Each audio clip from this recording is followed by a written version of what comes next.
Hello students. इस question में आपको शो करना है कि जो वाई और जेड प्लेन है वो R3 का जो है वो सब स्पेस है। तो उसके लिए हम क्या करते हैं, एक सेट अज्यूम करते हैं यहाँ पर V, और जिसके जो वेक्टर्स हैं, एलिमेंट्स हैं, वो वाई और जेड प्लेन पे लाई करते हैं। तो एक तो हो गया 0,1,1, और एक हमने ले लिया 0,0,1 ले लिया। तो ये दो वेक्टर्स हमने जो है बी सेट के अंदर ले लिए। ठीक है, अब आपको ये साफ साफ दिख रहा होगा, जो ये बी सेट है ये सबसेट है R3 R का, क्योंकि R3 R जिसके वेक्टर्स थ्री डायमेंशनल है उनमें ये भी दो वेक्टर्स लाई करते हैं। अब हमें क्या करना है, ये जो बी सेट है इसका लीनियर स्पैन फाइंड करना है। तो हमें बी सेट का लीनियर स्पैन फाइंड करना है, और बी सेट का जो लीनियर स्पैन होता है वो क्या होता है, वो एक्चुअल में जो दो वेक्टर्स या तीन वेक्टर्स या कितने भी वेक्टर्स आपने बी सेट के अंदर लिए होते हैं उनके लीनियर कॉम्बिनेशन से बना हुआ एक सेट होता है लीनियर स्पैन ऑफ बी। तो अगर मैं इन दोनों वेक्टर्स, आप तीन भी ले सकते थे, चार भी ले सकते थे, मैंने दो ले लिया है, इन दोनों वेक्टर्स को लेकर अगर मैं यहां पर एक लीनियर कॉम्बिनेशन फाइंड आउट करूं, कुछ ऐसे a 0,1,1 प्लस b 0,0,1, और इसको सॉल्व करूं, तो आप देखेंगे कि हमारे पास जो आंसर आ रहा है वो आ रहा है 0। ठीक है, क्या आ रहा है, 0,a प्लस b। इस तरीके के वेक्टर्स आ रहे हैं linear span of B set में। ठीक है, ध्यान से सुनना क्या किया, दोबारा बता देता हूं मैं। हमने बी सेट में जो दो एलिमेंट्स लिए, मैंने कहा कि उन अब दो दो की जगह आप तीन भी ले सकते थे, इसमें कोई प्रॉब्लम नहीं है। मैं एक और एलिमेंट यहाँ पर डाल सकता था 0,1,0, अभी तो कितना भी डाल सकते हो, कोई फर्क नहीं पड़ता। चलो मान लो तीन ही डालती है हमने। ठीक है, मैं इसको हटा देता हूँ अभी के लिए, ये मैं हटा देता हूँ यहाँ से। तो मैंने तीन एलिमेंट्स डाल दिए। तो क्योंकि ये जो बी है, बी के वेक्टर्स हैं, ये इसमें लाई करते हैं, तो इसका मतलब है बी जो है सबसेट हो गया R3 R का। अब हमें क्या पता करना है कि बी के जो आपने यहाँ पर सेट ले रखे, बी सेट के जो वेक्टर्स ले रखे, इनका लीनियर कॉम्बिनेशन हमें फाइंड आउट करना। अच्छा, किसी वेक्टर, किसी सेट के वेक्टर्स या एलिमेंट्स का लीनियर कॉम्बिनेशन जो आप फाइंड करते हैं, इसका क्या मतलब होता है?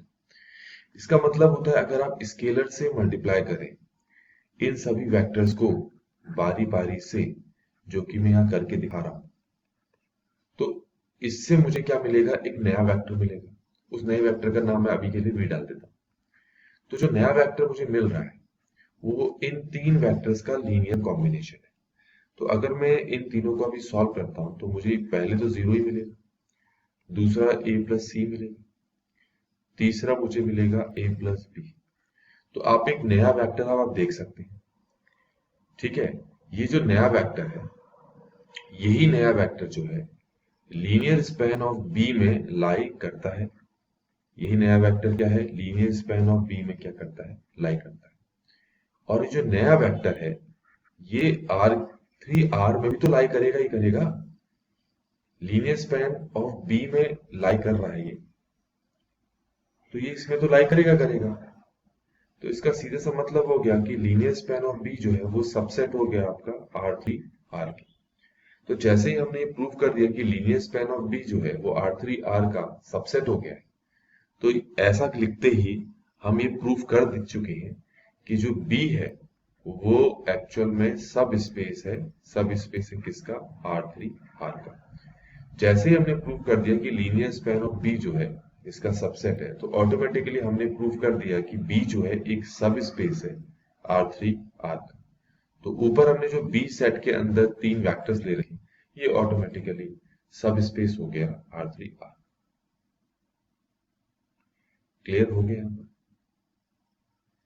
अब हमें क्या फाइंड आउट करना है, हमें डायमेंशन एंड बेसिस फाइंड करना है। हमें क्या फाइंड करना है, वाई ओ जेड प्लेन का जो बेसिस है और डायमेंशन है वो फाइंड करना है।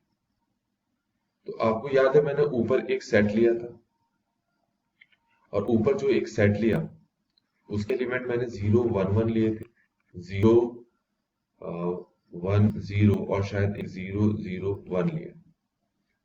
हमें पता करना है कि ये जो वेक्टर्स मैंने यहाँ लिए, मैं कितने भी ले सकता हूँ, कोई प्रॉब्लम नहीं, ये जो वेक्टर्स हमने यहाँ पर लिए ये लीनियरली डिपेंडेंट है या नहीं है।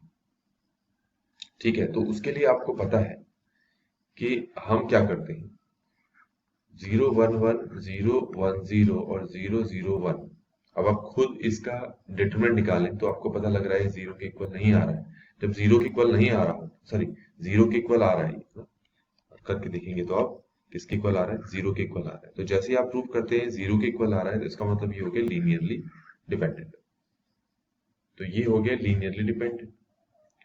इसका मतलब यहाँ के 3 वेक्टर्स जो होंगे वो लीनियरली डिपेंडेंट होंगे। ठीक हो गया। तो अगर 3 वेक्टर्स आपके लीनियरली डिपेंडेंट होंगे तो 3 वेक्टर्स से ज्यादा भी लीनियरली डिपेंडेंट होंगे, तो हम यहाँ पर 2 वेक्टर्स को लेंगे। तो अगर मैं 2 वेक्टर्स को लूं, अब चलो 2 वेक्टर्स का तो डिटरमिनेंट नहीं कर सकता, तो इसके लिए मैं इनका लीनियर कॉम्बिनेशन फाइंड आउट करूं।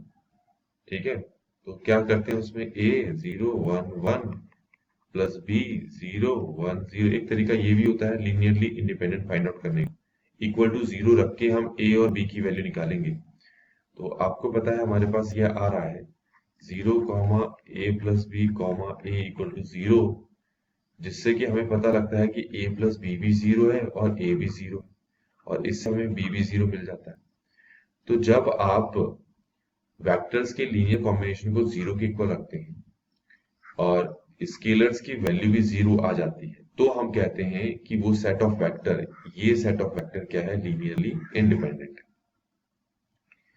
तो अब आप देख सकते हैं यहाँ पर कि हमने जो 2 सेट ऑफ वेक्टर्स निकाले ये क्या हो चुके हैं, आपके लीनियरली इंडिपेंडेंट हो चुके हैं। तो इसका मतलब हो गया कि y और z के बेसिस सेट में, कौन से सेट में, बेसिस सेट में सिर्फ कितने वेक्टर्स लाई कर रहे होंगे, सिर्फ 2 ही वेक्टर्स तो लाई करेंगे, और ये 2 वेक्टर्स अगर लाई कर रहे हैं तो यही आपका बेसिस सेट हो गया। तो डायमेंशन ऑफ y ओ z हमारे पास कितना हो चुका है, यहाँ पर 2 हो चुका है। तो हमने बेसिस सेट भी निकाल लिया और डायमेंशन भी निकाल लिया है।